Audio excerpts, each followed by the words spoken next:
তারকেশ্বরের শ্রাবণী মেলাকে ঘিরে প্রকাশ্যে জনরোষ কাঠগড়ায় তারকেশ্বরের বিজেপি বিধায়ক সন্তু পান তার বিরুদ্ধে একাধিক অভিযোগের সরব তারই দলের নেতানেত্রীরা। বিষয়টিকে কেন্দ্র করে একদিকে যেমন তারকেশ্বরের সাধারণ মানুষের মধ্যে তৈরি হচ্ছে ক্ষোভ, অপরদিকে জাতীয় মেলার মর্যাদা পাওয়ার পরে এই ঘটনায় অস্বস্তিতে পড়েছে বিজেপি শিবিরও। বৃহস্পতিবার ঘটনাকে কেন্দ্র করে তারকেশ্বর থানা ঘেরাও করে বিক্ষোভ দেখায় তারকেশ্বরের মানুষ। বিক্ষোভে সামিল ছিলেন তারকেশ্বরের একাধিক বিজেপি নেতা নেত্রীরাও। সকলেরই অভিযোগ, শ্রাবণী মেলাকে ঘিরে চলতে থাকা অহেতুক নিরাপত্তার কড়াকড়ি চালানো হচ্ছে। ব্যারিকেডের জেরবার জলযাত্রী থেকে স্থানীয় মানুষ, পাশাপাশি শ্রাবণী মেলাকে সামনে রেখে এলাকার যে সমস্ত মানুষ হকারি করেন তাদেরও জোর করে তুলে দেওয়া হয়েছে। ফলত সরাসরি এলাকার মানুষের পেটে লাথি মারা হচ্ছে বলে অভিযোগ তুলেছেন স্থানীয়রা।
মেলাটাকে তীব্র ধিক্কার জানাচ্ছি। যেটা বিধায়কবাবু করছেন এটা ঠিক না, এটা সাধারণ মানুষের পেটে লাথি মারা হচ্ছে। এই কথা কিন্তু সিএম বলেননি যে সাধারণ মানুষের পেটে লাথি মেরে আপনি মেলাকে তারকেশ্বরকে একটা আলাদা রূপ দেন, এটা কোথাও কেউ বলেন। সব মিলিয়ে বিষয়টি নিয়ে আন্দোলনে নেমেছে তারকেশ্বরের মানুষ, আর সেই আন্দোলনে সামিল বিজেপির একাধিক নেতানেত্রীরা। তারা সরাসরি তারকেশ্বরের বিধায়ক সন্তু পানের বিরুদ্ধে অভিযোগ তুলছেন। সম্প্রতি তারকেশ্বরে একজন হেলিকপ্টার বাবার উদ্ভব হয়েছে সোশ্যাল মিডিয়ায়। নিন্দুকেরা বলছেন এই হেলিকপ্টার বাবার নামটি নাকি তারকেশ্বরের বিধায়ককে উদ্দেশ্য করেই লেখা হচ্ছে। বিষয়টি যদি সঠিক হয় তাহলে তারকেশ্বরে যে ক্রমেই জনপ্রিয়তা হারাচ্ছে বিজেপির এই তরুণ বিধায়ক তা কার্যত স্পষ্ট।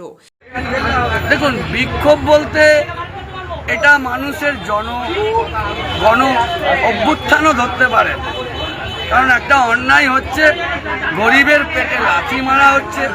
আর এই গরিবের পেটে লাথি মারা সাধারণ মানুষ হিসাবে আমি তাদের পাশে এসে দাঁড়িয়েছি, কারণ এগুলো আমাদের কাছে বরদাস্ত করব না।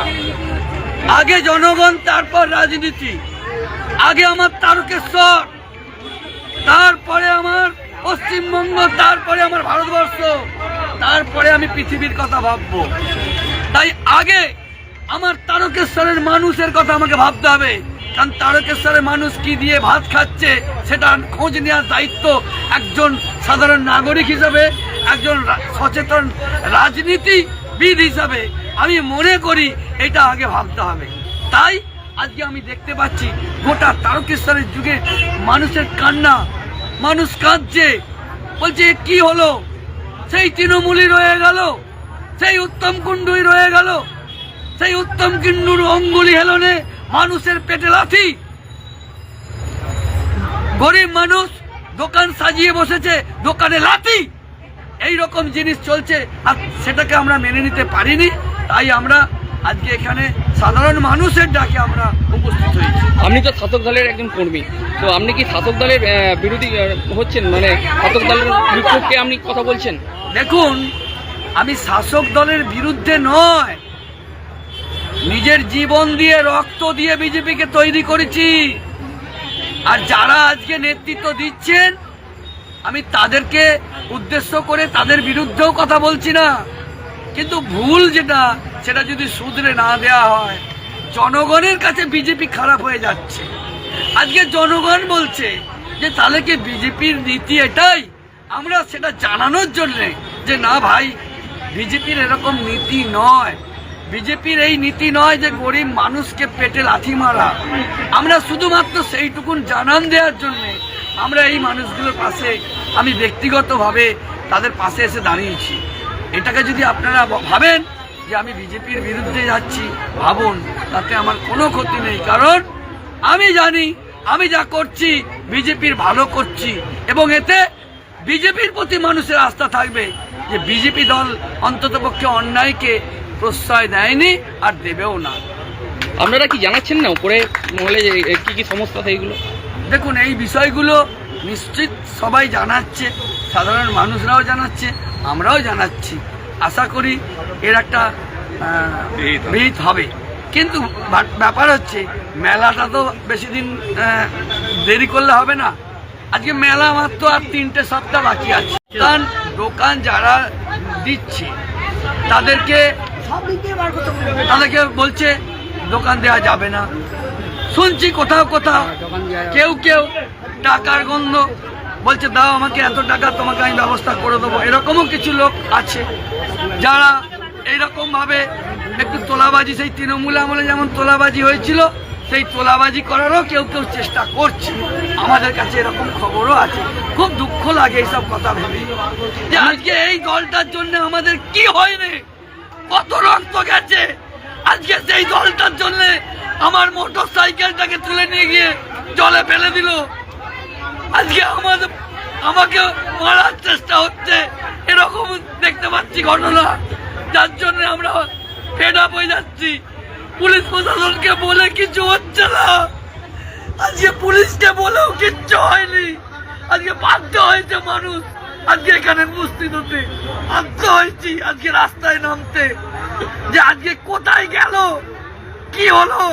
গোটা শরীরের হাড়গোড় ভেঙে সংসার ভাসিয়ে দিয়ে আর পার্টি করতে এসে আজকে আমাদেরকে 3 দিনের যোগী তারা এসে আমাদেরকে হুঁশিয়ারি দিচ্ছে। খুব লজ্জা লাগছে। এই জিনিস আমরা চাইনি, এই জিনিস আমরা চাইনি। আর কিছু বলবো না।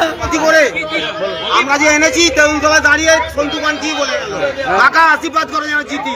আমি বললাম হ্যাঁ জিতবে, আমরা তো এনেছি এই জন্যে, আজকে মার খাওয়ার জন্য, পেটে দুটো খেতে পাবো না এই জন্যে। কেন বেরোবে কাজ পাইনি, তারকেশ্বর বাসি পাইনি, কোথায় খারাকুল থেকে নিয়ে আসছে এখানকার ছেলেরা।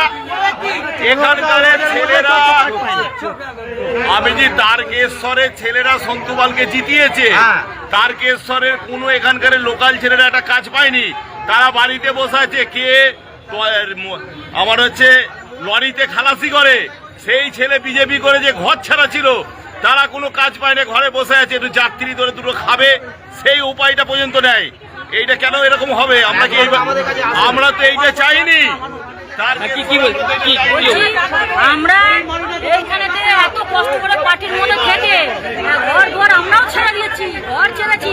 আচ্ছা বিজেপির সব মস্তান, তৃণমূলের মস্তানরা ছিল, তারা আমাদের ঘর ছেড়ে সবকিছু। মেলার মধ্যে একটা মেয়ে ছেলে হাহাকার করছে যে একটু কাজ পেলে পরে দুটো পয়সা পাবো। তারা গরিব মানুষ, মেলার ওপর ধার দেনা, বড় বড় অনেক কিছু তাদের মাথার উপর চাপ আছে, কিন্তু তারা কাজ পায়নি।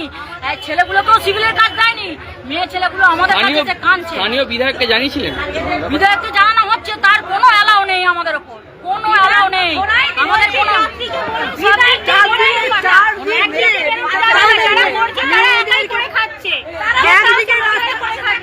একদিকে রাস্তায় করে খাবে, সব মহিলারা হাহাকার করবে, সব ভাইরা হাহাকার করবে। এটা আমরা চাইনি। আমরা চেয়েছিলাম শান্তিভাবে সবকিছু, কিন্তু সব দিক থেকে খোলা হোক, সব দিক থেকে। পার্টি আসতে ভয় পাচ্ছে, সন্তু পার্টি ভয় পাচ্ছে, ওকে নিয়ে আসা হয়েছে কিসের জন্য? আমরা কি রাখি আমার পাশাপাশি শ্রাবণী মেলাকে ঘিরে তৈরি হওয়া এই অসন্তোষে সরাসরি বিজেপিরই একটি অংশ যোগ দেওয়ায় তারকেশ্বরে বিজেপিরও যে ক্রমেই জনপ্রিয়তা হ্রাস পাচ্ছে তা মনে করছে রাজনৈতিক মহল।